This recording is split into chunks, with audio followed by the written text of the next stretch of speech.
Star Sector is what you'd get if Sid Meier's Pirates had an indie game baby with Elite Dangerous. It is, by quite a big margin, the best space RPG I've played recently. It may even be one of the best RPGs I've ever played. So let me tell you what sets Star Sector apart and why you should consider getting it, starting with player agency. So in this game, you can be anything you want to be, and of course a lot of games make this promise, but very few actually deliver on it. So the way this works in Star Sector, it's very organic, but there are quite a few things that you can do, and it's all quite balanced within the game. So you can either just do a limited set of these, or you can do all of them depending on how you want to play. These aren't specifically like professions that you choose within the game, it is just depending on what you do. So you can just sort of be a freelancer and do whatever you want to do, depending on which missions you get and who you meet.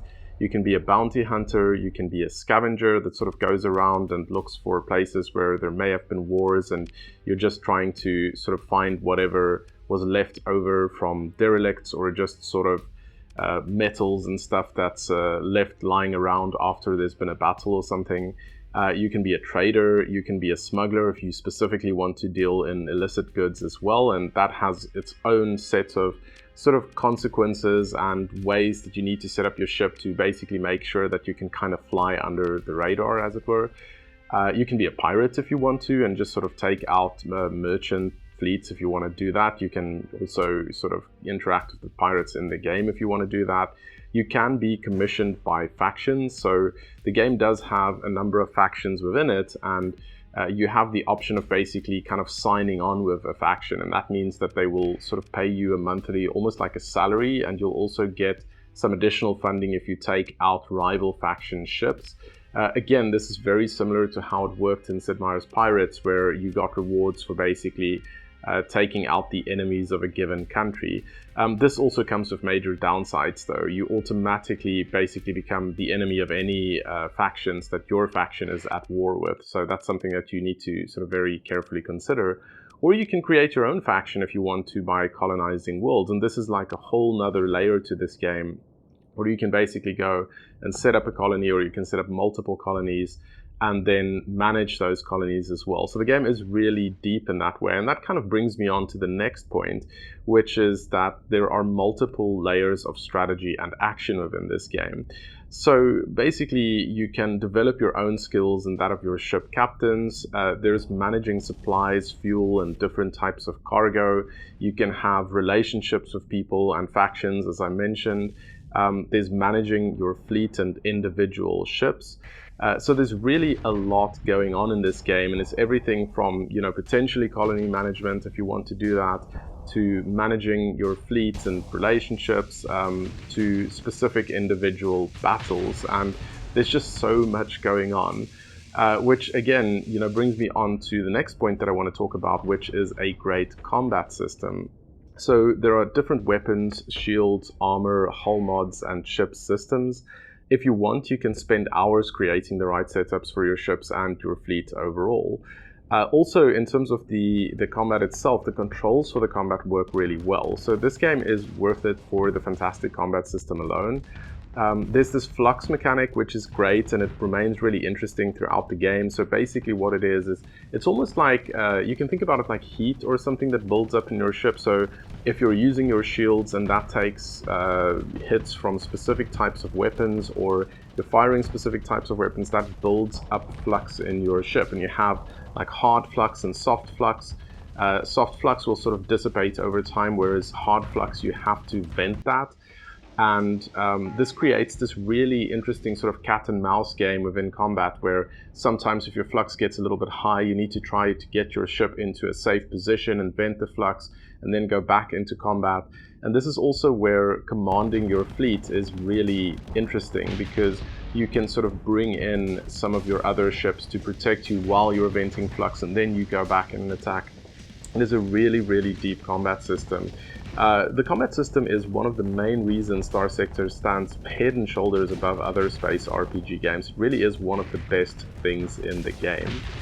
Now, the next thing I want to talk about is emergent gameplay. So, the Galaxy dynamically changes over time. I'm not sure if it is completely, I don't think it's procedurally generated, because I think you generally get the same systems and factions, but there are definitely some random elements to it, I think. I'm not 100% sure on that, but it doesn't really matter because, as I said, it does dynamically change over time. And basically what's going to happen is that factions will trade, they'll fight, they'll dynamically change with or without the player's impacts.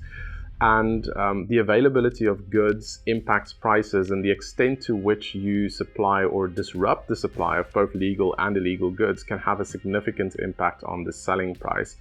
Again, there aren't a lot of games that do this. I know that Sid Meier's Pirates was one of the only games that really allowed the player to mess with the economy and which colonies existed and so on. And this is one of the only other games that does it to this extent. You can really have a massive impact on the world. And if you, for example, have a colony that produces certain goods and you go and sort of reduce the supply or remove the supply from other colonies that are doing that, that will have a dramatic impact in terms of the overall economy. So just a lot that you can play around with there. And I really love this kind of immersion gameplay in games.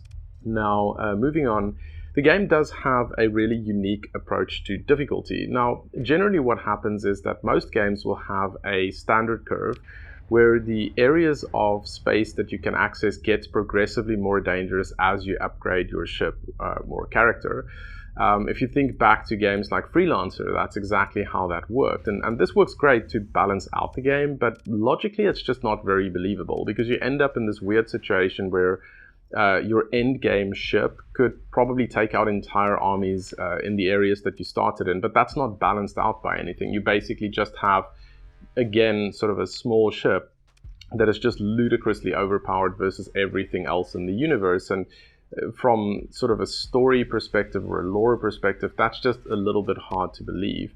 And Star Sector gets around this in a really interesting way. So Star Sector doesn't gate certain areas. Every corner of the galaxy can be accessed right from the start. Some parts of space are dangerous, others are not, and it's up to the player to learn how to navigate the world and what you and your fleet is capable of handling. But, you know, the question's going to come in, well, how is it balanced? Because if you start out with a really small fleet and, you know, you can potentially build up a really large fleet, but danger is just sort of variable depending on where you go, how are they balancing that out? And the interesting thing is, what they did is, as your fleet gets bigger, you'll also need more supplies to keep it going. So basically, there's a couple of resources that you need to use, and specifically, supplies is one of the key resources in the game. It's quite expensive to buy, and if you damage ships or you deploy ships, you use supplies. Of course, there's also fuel. So if you're traveling around, the more ships you have, the more fuel you're going to burn as you're flying around. But that kind of keeps things in check, because it means that you can't just buy the biggest ships and expect that you're going to run the same missions that you used to run at the beginning of the game. It's going to cost more to run those ships, which means that you will have to take on more risky missions, or just whatever you're doing within the galaxy. You're going to have to make sure that that's financially worthwhile, because you're flying around these really expensive ships. And I love the way that they've balanced that. So it's really just at the start, there is a little bit of a learning curve there, and you've got to figure out how you can use your smaller ships to make money, or you basically just have to accept that if you're accepting missions from people, if they're paying a lot of money, that probably means that it's going to be quite tough.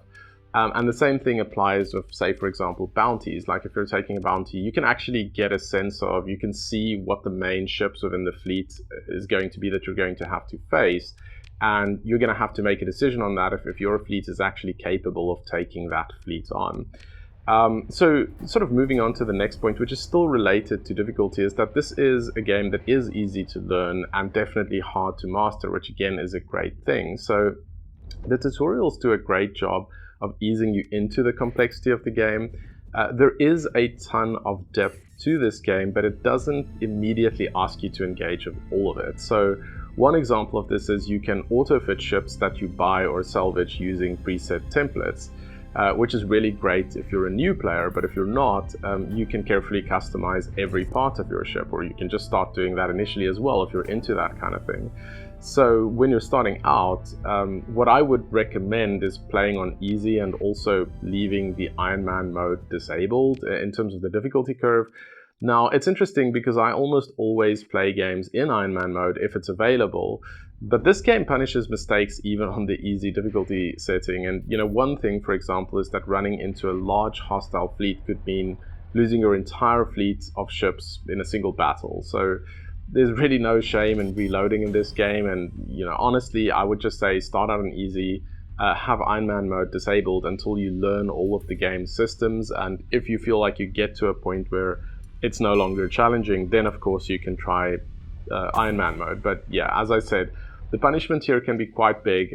One thing that does tend to happen in the game is if, say, for example, you run into a pirate fleet that is much bigger than yours, there are ways to evade it. So you can either just try to evade the fleet, or you have these story points that you get when you level up, which is sort of, I guess, the thing that makes your character special. You can use it in certain situations, and you can use it to escape certain fleets. And I think you always want to have a couple of those in reserve if you're going to play in the Iron Man mode, because, I mean, basically what's going to happen if you can't evade that fleet, they will blow your entire fleet apart. And if you don't have any like colonies or money stashed away somewhere, that is going to basically reset all of your progress.